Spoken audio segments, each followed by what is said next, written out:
Sa mga kababayan ko na nandyan sa abroad, lalo dyan sa South Korea, kung may chance kayo mga idol na matuto na humawak ng mga equipment dyan like yung forklifts, ayan, pwede nyong gamitin na skill dyan mga idol kung halimbawa mag-apply kayo sa ibang lugar. Sa lahat ng company na napuntahan ko, ayan, natutuwa sila pag marunong kang mag-forklift.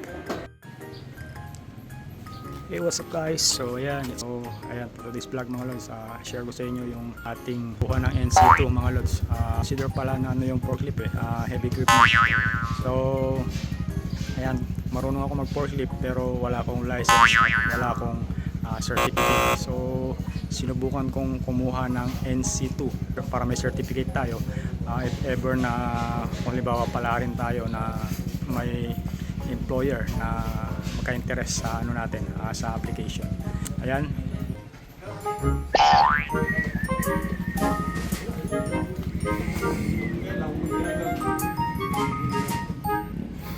So ayan, dito tayo ngayon sa San Felipe, sa isang ano rito, Equiptech, isang TESDA accredited na training school. Ayan, ng mga heavy equipment. Merong truck driving, ayan, forklift driving, excavator, ayan, tapos mga ayan, dump truck, long truck, tsaka yung backhoe. So sinubukan ko kumuha ng NC2 mga lods kasi nagbabaka sakali ako na baka ma-hire pa uli. Kaya doon sa mga kababayan ko na nandyan sa abroad, lalo dyan sa South Korea, kung may chance kayo mga idol na matuto na humawak ng mga equipment dyan like yung forklifts, ayan, pwede nyong gamitin na skill dyan mga idol kung halimbawa mag-apply kayo sa ibang lugar. Isa sa mga bentahiyan pagka marunong kayong mag forklift. So nung napunta ako sa South Korea, hindi naman ako marunong mag forklift. Pinakailaman ko lang yung forklift namin hanggang sa yun, pinabayaan na ako na nagpo-forklift. Kaya sa lahat ng company na napuntahan ko, ayan, natutuwa sila pag marunong kang mag forklift. So ito kasi sa Pilipinas mga lods, ang labanan ngayon, experience pag nag-a-apply ka sa mga sa ibang bansa. So dapat meron ka mga certificates, mga importante yung mga certificates, mga COE, mga ganyan, mga work certificates. Tapos yung mga katulad nito ng mga license kaganyan pag forklift. Tapos yun nga yung NC2.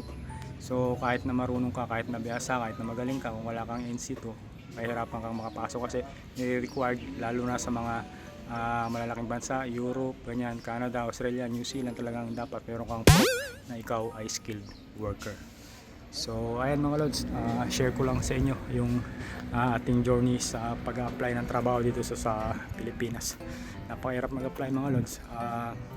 Dapat talaga highly skilled ka, pagkatapos kumpleto ka ng certificates of documents, at number one din, dapat bata ka pa, diba? So pag may edad ka na, medyo mahirapan ka na, maliban na lang kung highly skilled ka. So ayan mga lods, share ko lang sa inyo yung ating pagkuha ng NC2 sa forklift driving. So nakakalating araw na kami. Unang-una lecture, pagkatapos pangalawa yung demo na, yung actual operation, yung pag-drive ng forklift with yung may mga obstacle na may karga, may mga load, ganyan, patras sa harap. Pagkatapos written exam, at ngayon merong itong huli interview, at bandang ano daw mamaya hapon meron pang lecture. So bawal mag video sa loob, kaya dito ako sa labas para share ko sa inyo yung journey natin, pagkuha ng NC2 dito sa Pilipinas. Ayan, dito sa San Felipe, Zambales.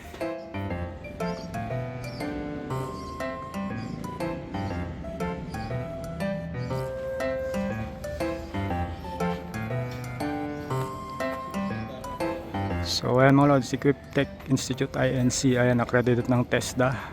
Ayan, na training center dito sa Zambales. Ayan, San Felipe, Zambales.